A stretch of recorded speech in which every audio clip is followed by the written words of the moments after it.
आओ जी, हम स्टार्ट करते हैं चैप्टर नंबर 2। फर्स्ट चैप्टर खत्म कर दिया हमने। मुझे पता नहीं कितने दिन लगे होंगे, शायद कितने दिन लगे बता सकता है कोई फर्स्ट चैप्टर खत्म करने में? फर्स्ट चैप्टर में कितने दिन लगे? 5 सितंबर को शुरू करा था। 5 सितंबर को स्टार्ट किया था और 12 को हमने 11 को खत्म किया। 6 दिन, यानी एक महीने। मैंने आपसे कहा था कि एक महीने में 4 चैप्टर हो जाते हैं आराम से। ठीक है जी। लो इधर देखो, सुनो गौर से, क्योंकि टेस्ट तो हम देंगे नहीं, नाम नहीं लेने हैं, खत्म हो गया टेस्ट वाला सिस्टम। तो हम क्या करने वाले हैं, आगे करने वाले हैं। हम चैप्टर नंबर 2 में जाने वाले हैं, जिसका नाम है क्या, goals of planning in India. यानी सुनो मेरी बात, इधर एक मिनट शांति रखो। इधर देखो, सबसे पहले हमने पढ़ा what was the condition of Indian economy on the eve of independence. फिर हमने पढ़ा उस कंडीशन को सुधारने के लिए अब हम पढ़ने वाले हैं कि क्या प्लानिंग की गई और उस प्लानिंग के गोल्स में टारगेट क्या था।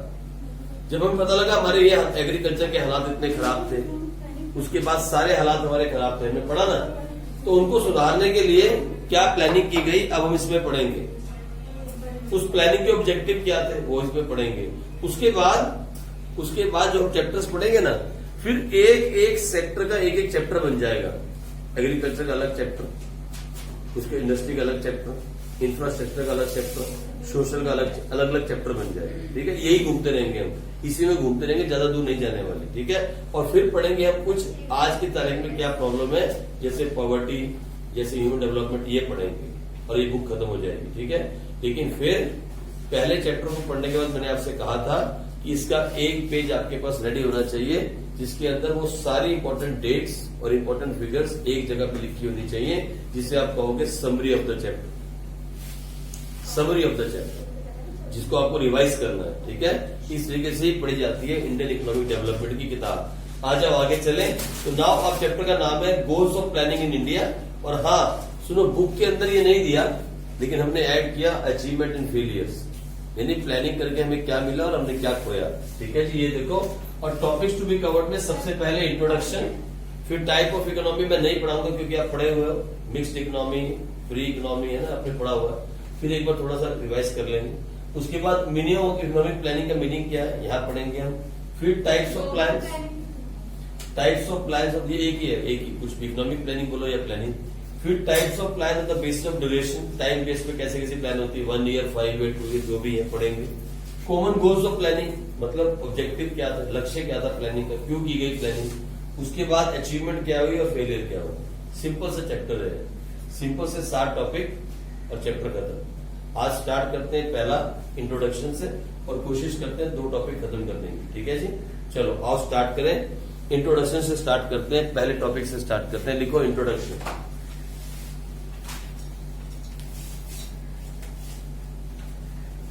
India was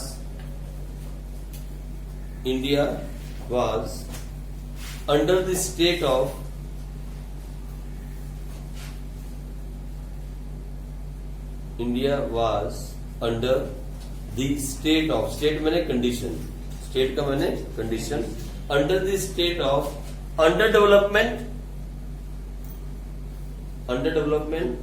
and stagnation,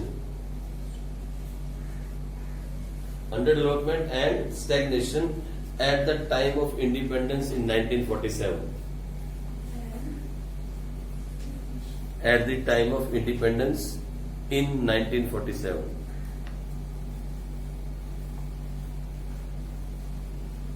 simple language को समझाने की जरूरत नहीं। हमारे हालात क्या थे, हम अंडर डेवलप भी थे और स्टैग्नेशन मतलब ठहरी हुई इकोनॉमी थी। स्टैग्नेशन का मतलब होता है ठहराव, जिस चीज के अंदर विकास मतलब आगे बढ़ने की वो ना हो। स्टैग्नेशन मतलब ठहराव, मूवमेंट ना हो, ठहरी हुई चीज। ठीक है, अब लिखो the challenge before the government of India, the challenge before the government of India, क्योंकि 47 की बात कर रहे हैं, देश आजाद हो चुका, गवर्नमेंट बन चुकी। The challenge before the government of India was to pull India out of stagnation, to pull India out of stagnation। ठीक है जी, तो सबसे पहला चैलेंज था ये जो ठहराव है ना इकोनॉमी के अंदर जो ठहराव है, इसको चलती इकोनॉमी बनाई जाए, मतलब इसमें कुछ विकास होना स्टार्ट हो। एक ठहरी हुई इकोनॉमी थी, स्टैग्नेशन मैंने जिसमें कोई डेवलपमेंट के चांसेस दिख नहीं रहे। एक ठहरी हुई इकोनॉमी थी इंडिया की इकोनॉमी, इसको पहले चलते हुए करना था ताकि धीरे धीरे आगे बढ़ सके। ये पहला चैलेंज था। और ऊपर से क्या हुआ, पार्टीशन ऑफ द कंट्री का पार्टीशन हुआ। Partition of the country in 1947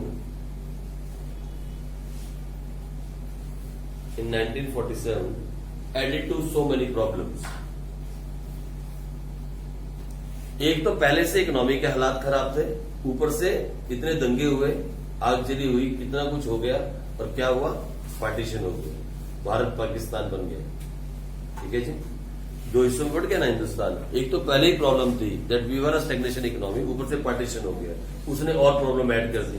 ठीक है जी, आगे नेक्स्ट पैरा में चले जाओ, अगले पैराग्राफ में। Like any other society, oblique economy, like any other society, oblique economy in the world,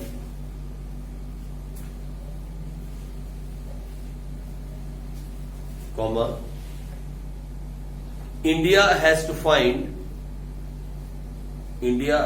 find solution to the three central problems।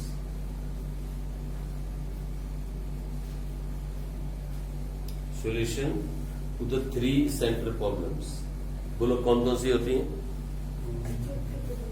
हैं? Very good. What to produce, number 1, 3 central problems. Central problem economy आपने 11th class में पढ़ी थी micro economics के अंदर। तो पहली what to produce and how much, how much.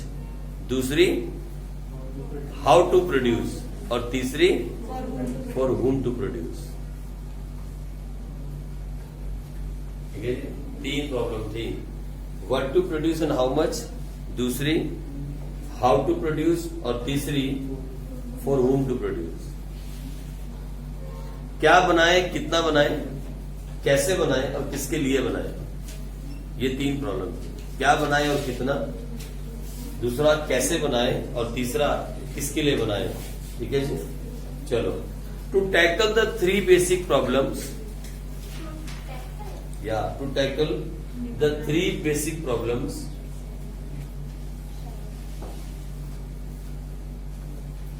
to tackle the 3 basic problems,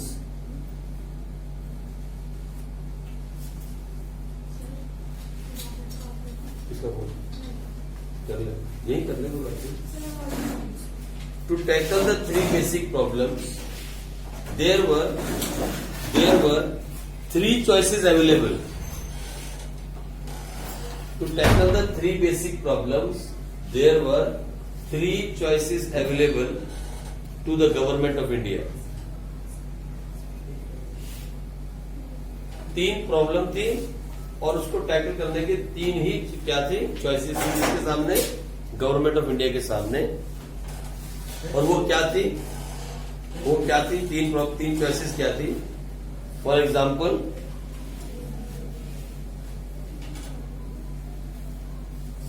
Indian government to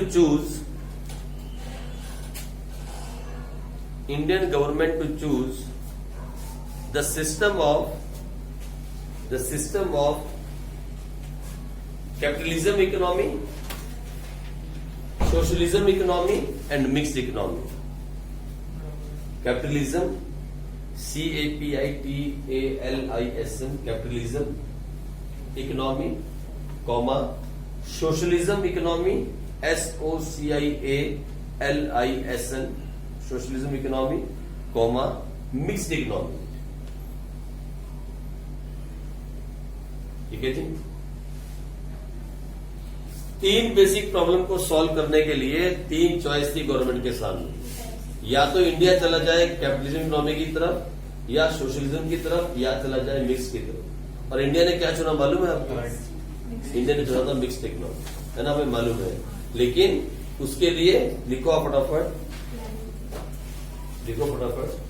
hair या लिखो आप या इसी में अगले नेक्स्ट पैराग्राफ में। Here we have to understand the meaning of, here we have to understand the meaning of, meaning and difference, meaning and difference between this three economics, the meaning and difference between this three economics. अब आप बनाओ क्या, आप बना लो फटाफट 4 column. छोटा column nature या basis, 4 column बना लो।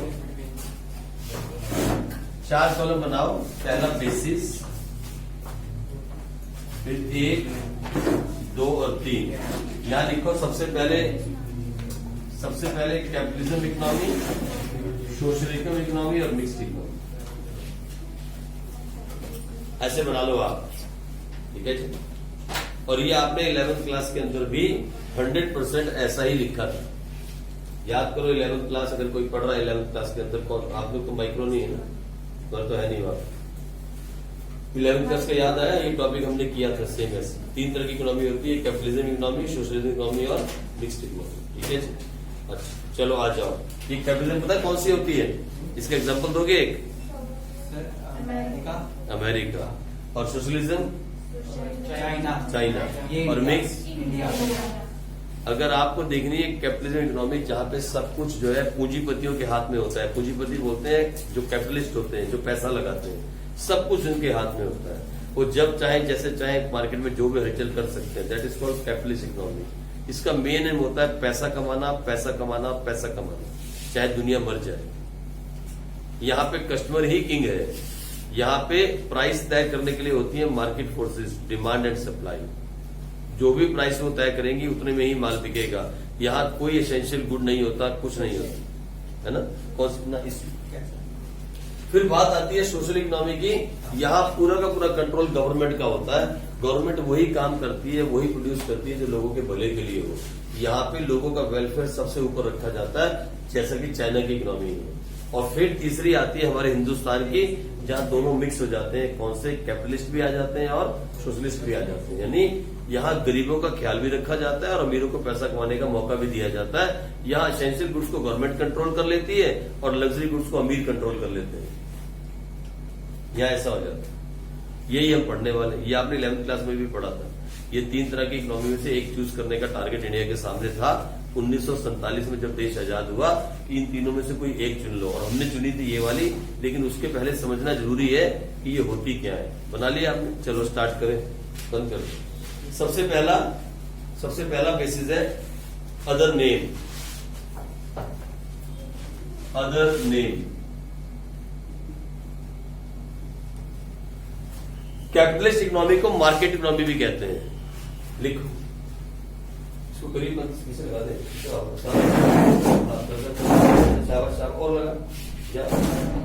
और भाई मतलब ठंडक बाहर चली जाएगी तो अगले आने वाले बच्चे बेचारे प्रॉब्लम में आ जाएंगे। ये देखो, इसे बोलते हैं कैपिटलिस्ट इकोनॉमी को क्या बोलते हैं हम, लिख लो, ठीक है। और सोशल इकोनॉमी को क्या बोलते हैं, सेंट्रली कंट्रोल्ड इकोनॉमी।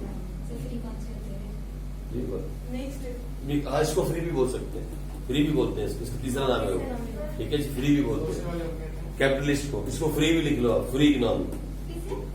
इसको मार्केट इकोनॉमी भी बोल सकते हो, मार्केट पब्लिक फ्री। इसे बोलते हैं सेंट्रली कंट्रोल्ड इकोनॉमी।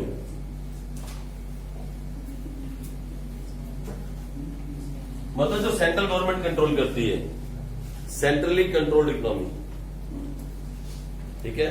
और लास्ट वाली को हम क्या बोल देते हैं, लास्ट वाली को, ये कॉम्बिनेशन ऑफ बोथ है, इसका यही नाम रहेगा मिक्स्ड। इसमें दोनों आ जाते हैं, इसका कोई दूसरा नाम भी नहीं है, ठीक है जी। चलो अब आ जाओ, पहला हो गया। दूसरा लिखो nature. Nature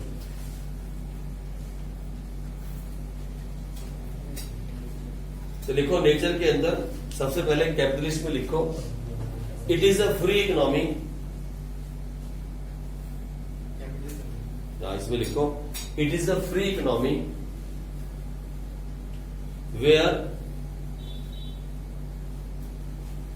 where market forces मालूम है कौन सी होती है market forces? Very good, bracket में लिख लेना। Where market forces organise economic activities.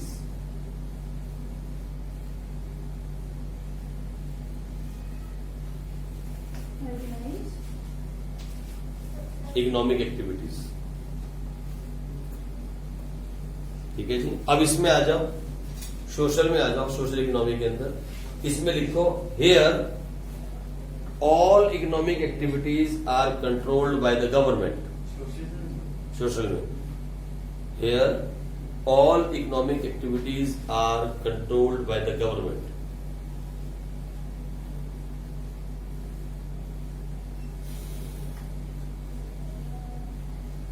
अब आ जाओ मिक्स्ड में।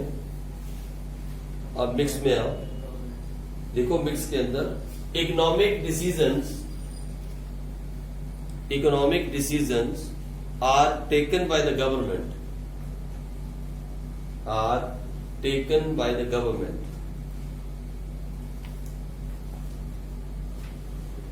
and economic decisions are taken by the government and economic activities are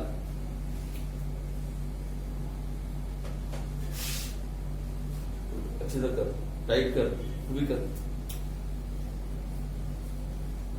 and economic activities are conducted by the market, and economic activities are conducted by the market forces.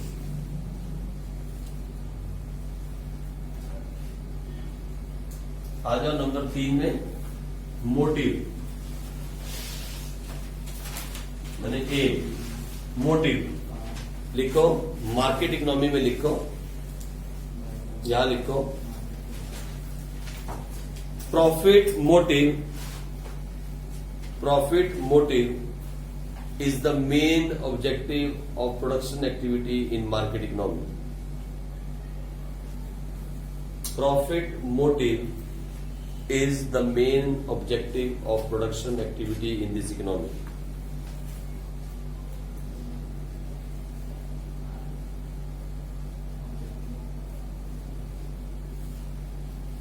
मतलब main M क्या होता है? पैसा कमाना। अब आ जाओ इसके अंदर, इसमें क्या होगा बताओ?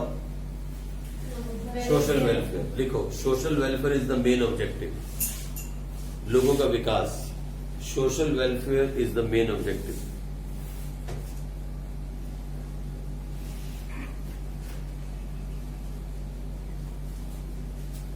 Social welfare is the main objective. अब आ जाओ इसमें क्या होगा तो लिखो फिर इसके अंदर फटाफट, profit motive in public sector and social welfare in, no क्या लिखा आपने? Profit motive in private sector, काटो उसको। Profit motive in private sector and social welfare in public sector.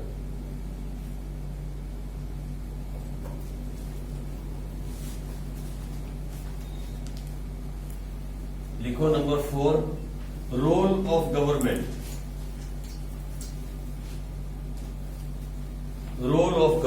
Government का रोल।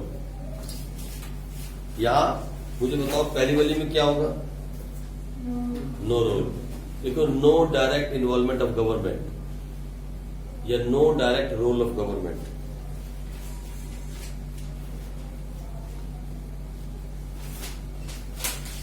यहां इसमें क्या होगा? कंप्लीट, ठीक है जी। इसके अंदर government plays an active role, government plays an active role in the process of production. यहां गवर्नमेंट मेन रोल प्ले करती है।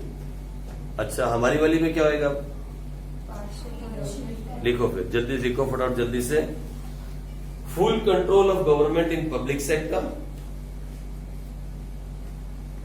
Full control of government in public sector and partial control in private sector.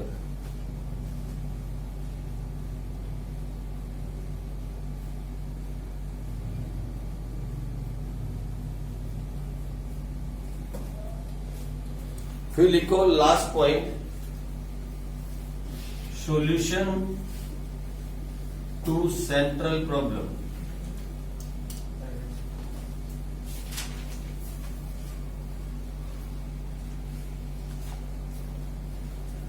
Solution to central problem. तो इसमें आ जाओ market economy में, लिखो here the central problems are solved, here the central problems are solved through price mechanism. Here the central problems are solved through price mechanism. इसमें आ जाओ बीच वाले में, चाइना में, लिखो here the central problems are solve through planning mechanism.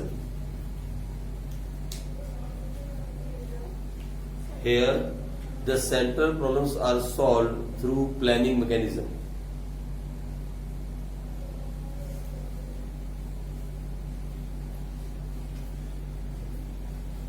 और यहां प्लानिंग मैकेनिज्म, प्लानिंग के through.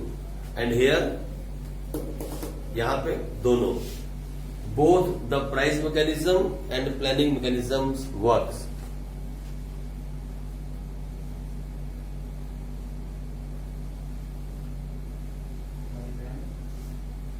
Both the planning mechanism and price mechanism works, इसमें mix value.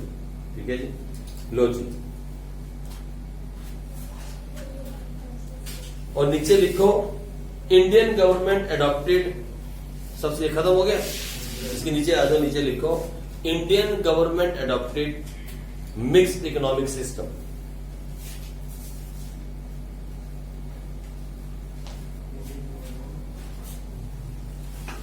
Indian government adopted mixed economic system.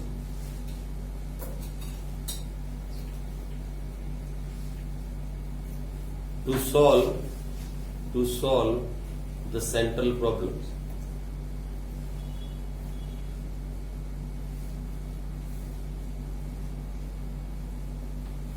ठीक है जी।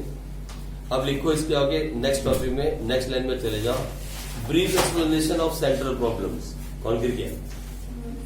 नैन्सी को नींद आ रही, खाने की भूख लग रही है, आज जाना है, आज निकल जाओ। नेक्स्ट लिखो, नेक्स्ट आप नेक्स्ट लिखो, आगे लिखो brief explanation of central problems. छोटी सी एक्सप्लेनेशन करते हैं समरी के अंदर, brief explanation of central problems. तो लिखो सबसे पहली सेंट्रल प्रॉब्लम थी what to produce and how much. The first problem was what to produce and how much. ठीक है जी, आ जाओ फिर उठ के इधर आ जाओ, इधर उठ जाओ, चला जा, बार बार उठना पड़ेगा, चला जाओ।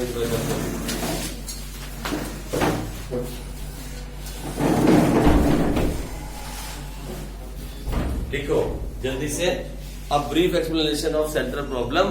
पहली क्या थी? What to produce and how much, what to produce and how much. लिखो इसके अंदर, it is the problem of allocation of resources,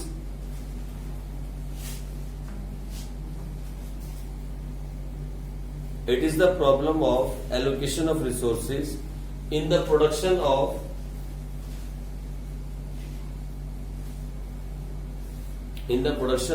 types of goods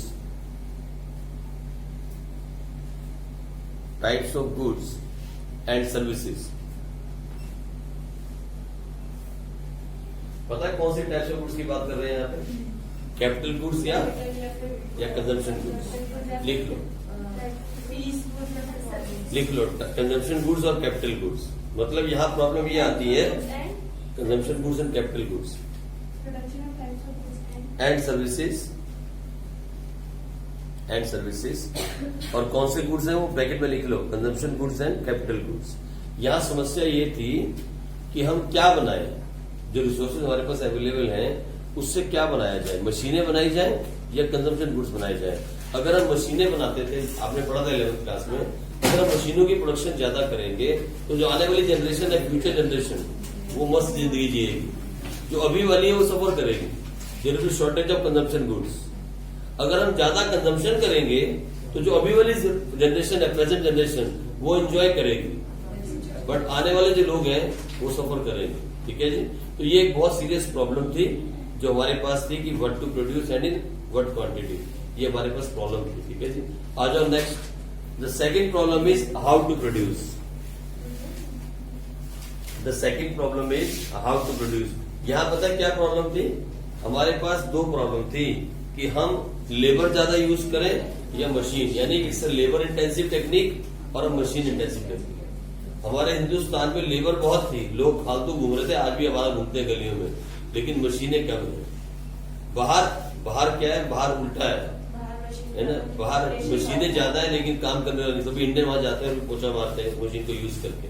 तो इसीलिए जो है बाहर उल्टा है, यहाँ उल्टा क्यों? यहाँ पे लेबर बहुत है, यहाँ लेबर बहुत सस्ती भी है और हमारा घूम रही गलियों के अंदर, काम नहीं है ना? ये वाला हिसाब है। तो लिखो आप जल्दी से हाउ टू प्रोड्यूस के अंदर, it is a problem of choosing the technique. It is a problem of choosing the technique of production.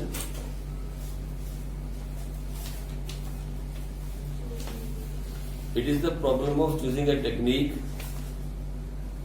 of production between the labor intensive technique and capital intensive technique. Between the labor intensive technique and capital intensive technique.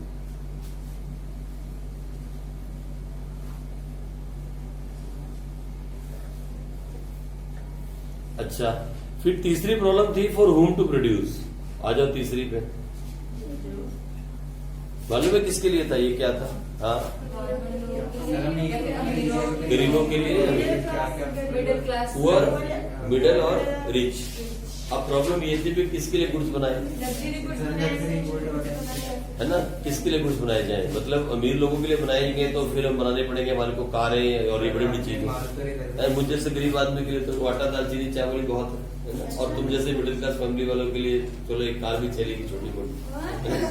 आ जाओ तो लिखो, it is the problem of choosing a system. लिखो, it is the problem of choosing a system. जिस दिन आपको मेरी असली पता लगेगी ना, आप कहोगे सर आपके पास सच्ची में पैसे नहीं थे, आप सच बोलते हो। सच्ची में जिस दिन आपको मेरी असली पता लगेगी, आप कहोगे सर वाकई आप हर बार सच बोलते थे, हमने आते उसको झूठ समझा। नहीं, सच है, मेरे पास सच्ची में पैसे नहीं, मेरे पास सही में। आज मैं सबके सामने ऑनलाइन बोलता हूँ, देखो मेरे पास सच्ची में।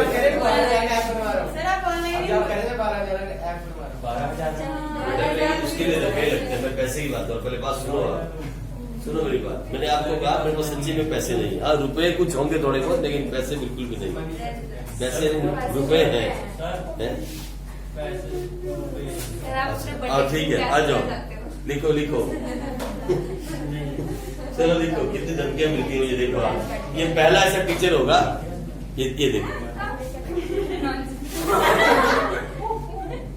ये पहला ऐसा टीचर होगा जिसको धमकियां बच्चे दे रहे हैं, आपका बर्थडे खराब कर देंगे, आपको पीट देंगे।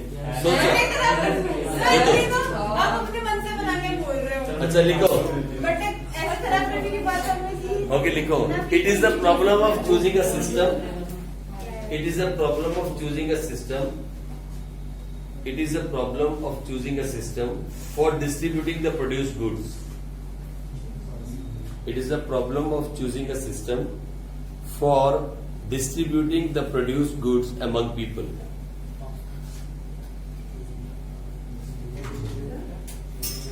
Distributing the produced goods among people. बस कितनी बार बुलवाओगे आप? इतनी बार पैसे एक बार ही देते, बुलवाते 4 बार। आ जाओ नंबर तीसरे टॉपिक पे आए, टॉपिक नंबर 3। ये भी हो गया, ये भी हो गया, तीसरे नंबर टॉपिक पे आओ। मीनिंग ऑफ इकोनॉमिक प्लानिंग लिखो आप जल्दी से।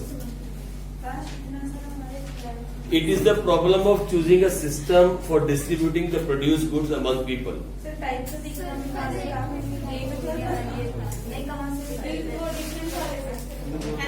हाँ, स्टार्ट हो गया। आ जाओ यहाँ से। मीनिंग ऑफ इकोनॉमिक प्लानिंग और प्लानिंग का मतलब क्या है? नंबर 3 से टॉपिक पे आ गया। 7 में से आप 3 टॉपिक खत्म करोगे तो अगले बहुत जल्दी चैप्टर खत्म होगा ये, विद इन 3 to 4 days। हाँ जी, तीसरे टॉपिक पे आ जाओ। लिखो प्लानिंग रेफर्स टू द, हम पढ़ रहे हैं what is the meaning of planning. लिखो planning refers to the systematic efforts, underline करना, systematic efforts, EFFORTS, systematic efforts by the government agencies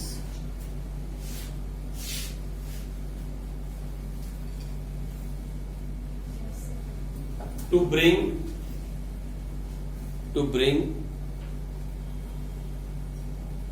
quantitative and qualitative improvement,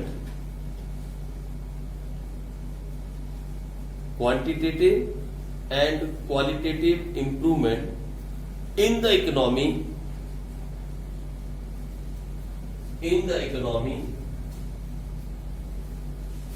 with a predetermined time framework,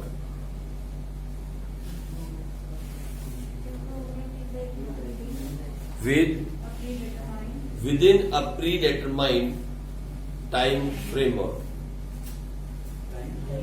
time frame है time के बीच में, with in the time.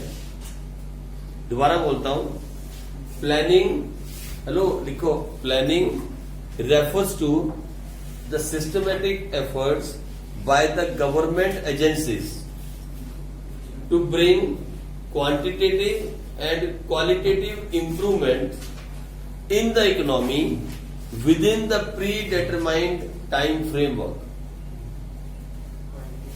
ठीक है, लिख लिया आपने? Okay, लिखो नीचे अगली लाइन में आ जाओ।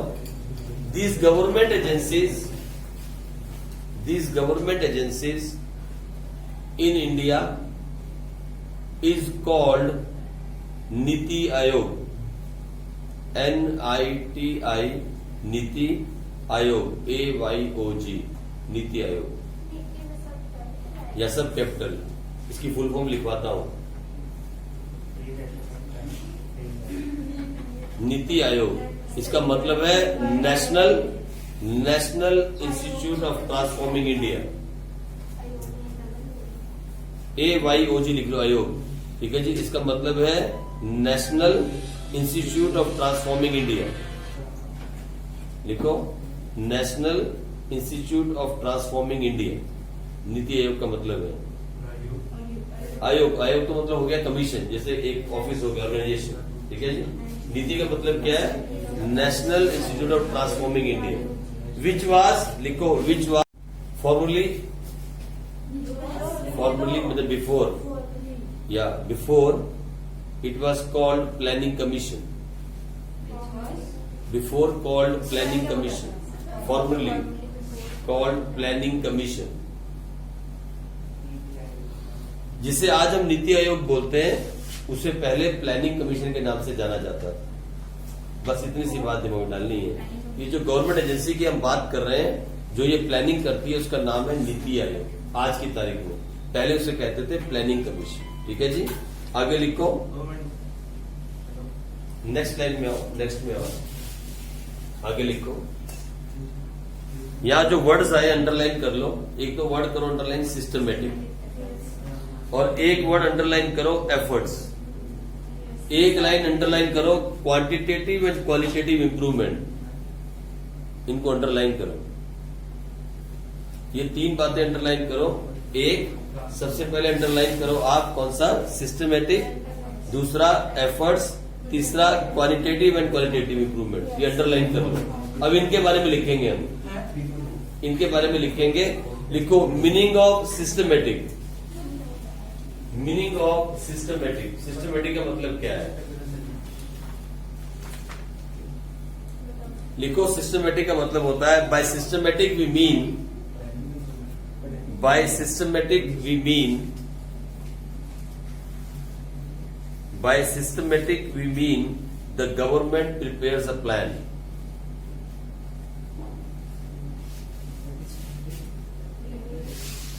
By systematic we means that government prepares the plan. ठीक है जी, हो गया खत्म। देखो एफर्ट्स, एफर्ट का मतलब क्या है? By efforts we mean,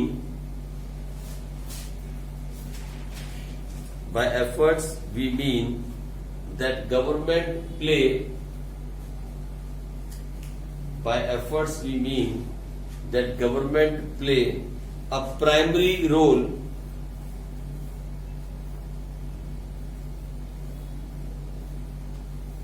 in directing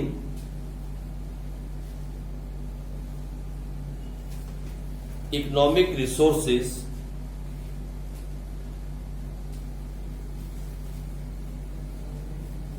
for the purpose of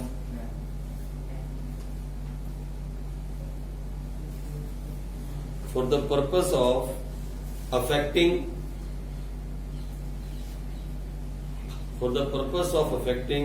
what to produce, comma how to produce and for whom to produce. या ठीक है जी, एफर्ट्स का ये मतलब है। क्वांटिटेटिव एंड क्वालिटेटिव इंप्रूवमेंट्स, इसका मतलब लिखो।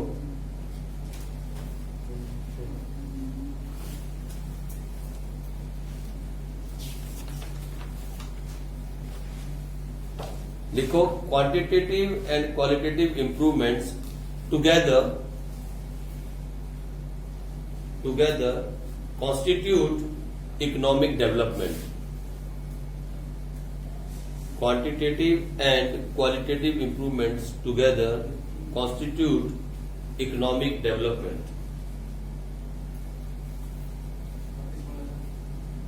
Quantitative and qualitative improvements together constitute economic development, which is a broad concept.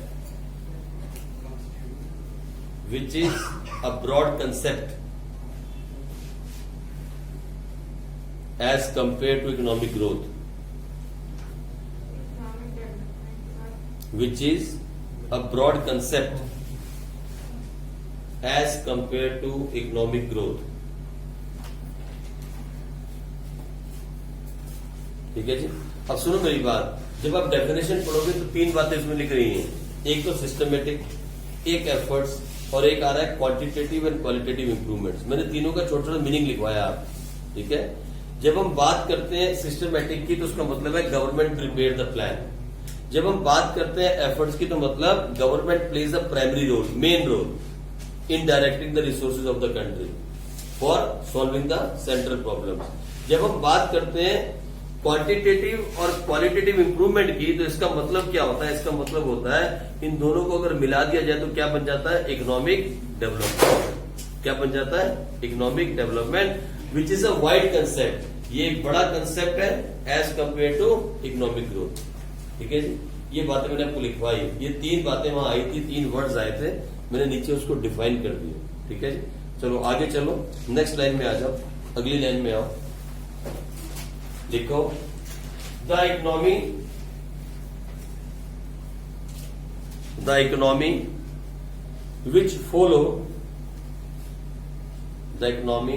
which follows the path of planning development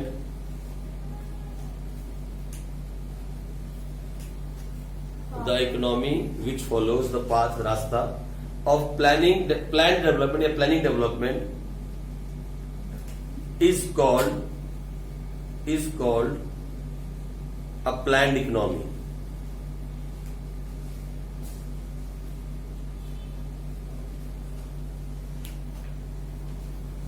But India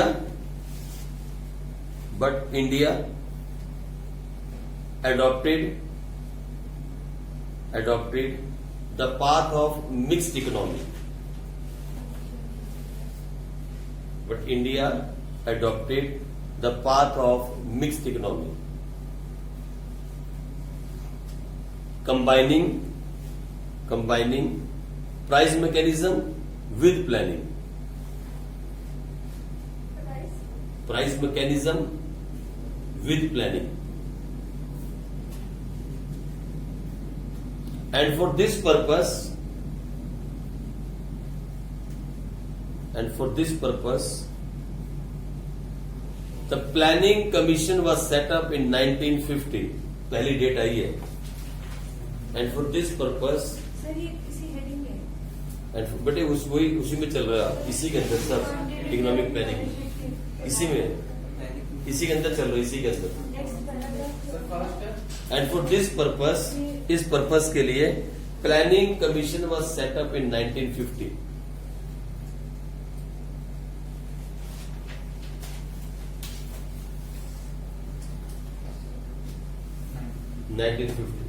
देखो ब्रैकेट के अंदर, the name of planning commission has been change in January 2015 to NITI आयोग।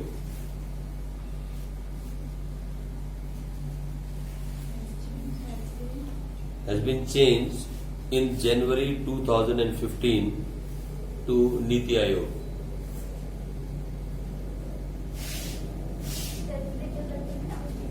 हाँ, 2015 में change हुआ, Modi government आने के बाद हुआ बेटा।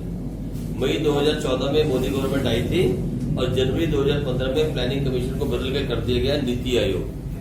ठीक है जी। और हाँ, यहाँ लिखो, इसी के अंदर आप लिखो अ स्मॉल ब्रीफ डिस्क्रिप्शन, एक brief explanation of NITI Aayog. ये है क्या, नीति आयोग है क्या, करता क्या है।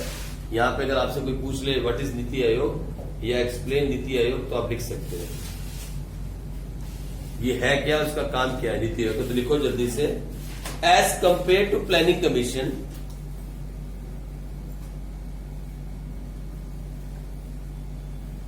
As compare to planning commission, the composition of Niti Aayog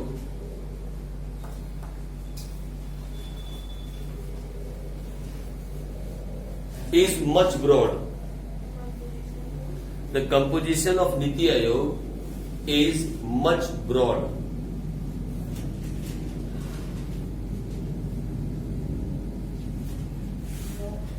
या मैंने बड़ा, उसमें बड़ा काम ज्यादा दिया। It serve as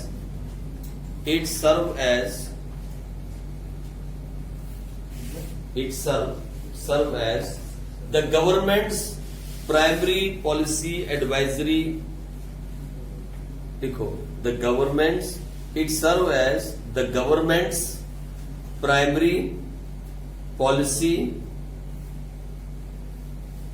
advisory commission।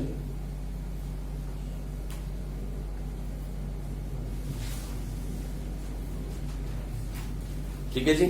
ये उससे थोड़ा बड़ा काम करता था। प्लानिंग कमीशन क्या था, वो भी प्लानिंग करता था इंडिया के लिए। नीति आयोग क्या करता है, ये भी प्लानिंग करता है, लेकिन थोड़ा बड़े लेवल पे। ठीक है जी, इतना सही है। और यहाँ हो गया आपका टॉपिक नंबर 3 करता। तो पहले 3 टॉपिक मैंने आपको आज करवा दिए इस चैप्टर के। जब आप कल आओगे, जब भी हम मिलेंगे ट्यूसडे को, जब भी मिलेंगे तो फिर हम अगले 3 टॉपिक खत्म करेंगे और अगले दिन चैप्टर खत्म हो जाएगा। ठीक है जी, चलो ओके।